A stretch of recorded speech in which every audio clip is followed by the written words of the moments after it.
You're a Formula One driver. Congratulations, but don't get too excited. If you thought your life was now all about luxury yachts, endless parties, and endless champagne, well, surprise.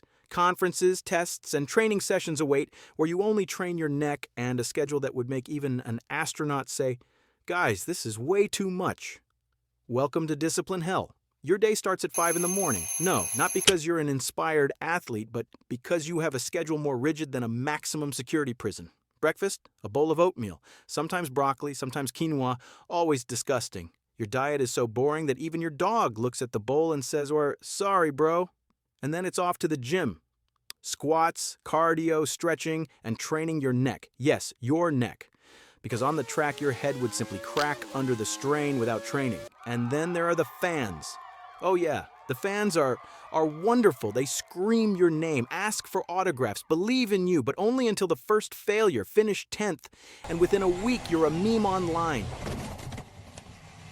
I am stupid. It's even more fun at press conferences. The question, "Why did you lose again?" You smile and answer about strategy. But in your head, the honest answer is, "Because my car drives like an office printer on wheels." But the real pain isn't just the track. It's life between races, the flights. Every week, a new city, a new time zone. You fall asleep in Singapore, wake up in Monza, and don't understand why the sun keeps rising and setting. Jet lag becomes your best friend. At the briefing, you sit with zombie-like eyes. The mechanics think you're focused, but in reality, you simply don't know what day of the week it is. So here's your team. You think this is your family. One engineer says everything's perfect. Another, "We're changing twice. We're changing strategy."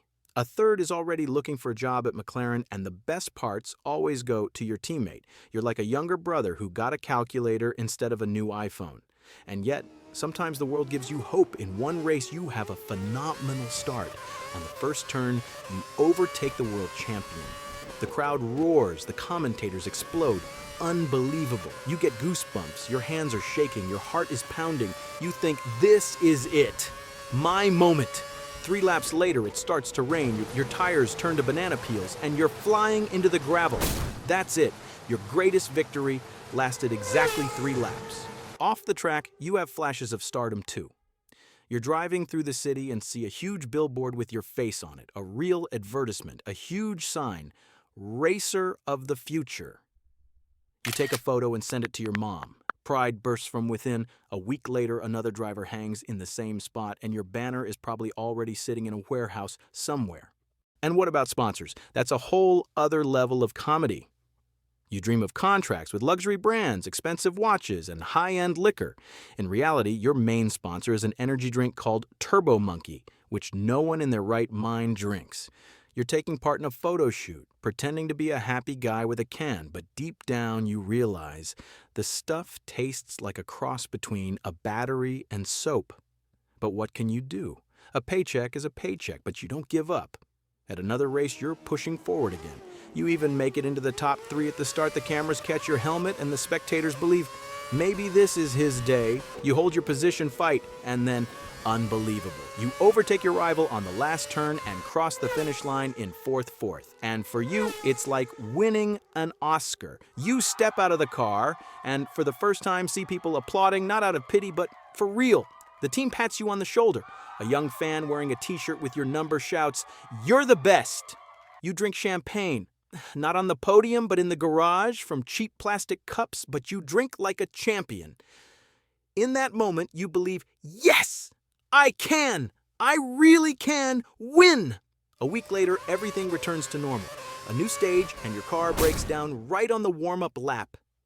The race hasn't even started, and you're already walking to the garage, waving to the spectators who bought tickets to see you standing there with your helmet in your hands. The contrast is such that you want to laugh and cry at the same time. And so it goes all season. Sometimes you're a hero who achieves the impossible. Sometimes you're like that hero from the memes, forever between triumph and failure, forever almost. But all these small victories become your fuel. You arrive at the next race with your eyes shining, everything inside you screams, "Today is my day." And then comes your big race. The start is phenomenal.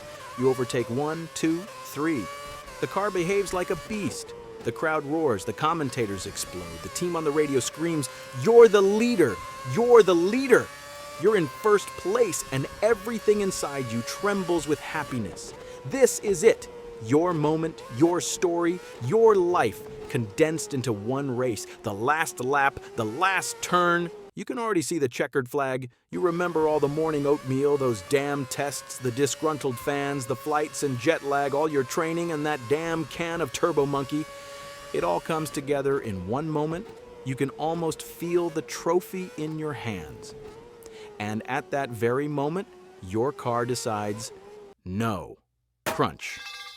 The wheel flies off, the suspension breaks, the car skids off the track, you're flying in slow motion, and all your victories replay in your head. The first team, your billboard fourth place, the fanboy, your glass of champagne in the garage. Everything you once called happiness, impact. Metal shatters. Silence. Being a Formula One driver means living fast, believing in victory until the very end, enjoying the little things, and sometimes dying in such a way that the score sheet says, retired on the last lap.